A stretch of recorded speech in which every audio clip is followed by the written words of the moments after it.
તો સંસદમાં મોડી રાત સુધી ચર્ચા વચ્ચે મહિલા અનામત બિલ લાગુ થયું છે। નારી શક્તિ વંદન અધિનિયમ 2023 લાગુ થયું।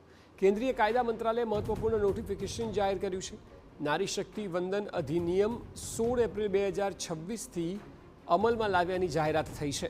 લોકસભા વિધાનસભામાં મહિલાઓ માટે 33% અનામતની જોગવાઈ છે। આગામી વસ્તી ગણતરી બાદ હાથ ધરાશે સીમાંકનની પ્રક્રિયા। સીમાંકનની પ્રક્રિયા પૂર્ણ થયા બાદ જ લાગુ થશે મહિલા અનામત બિલ।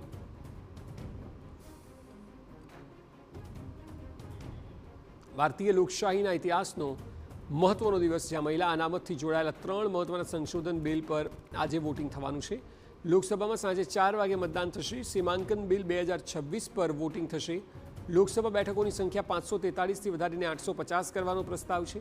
850 પૈકી લગભગ 273 બેઠકો મહિલાઓ માટે અનામત રાખવાની જોગવાઈ છે।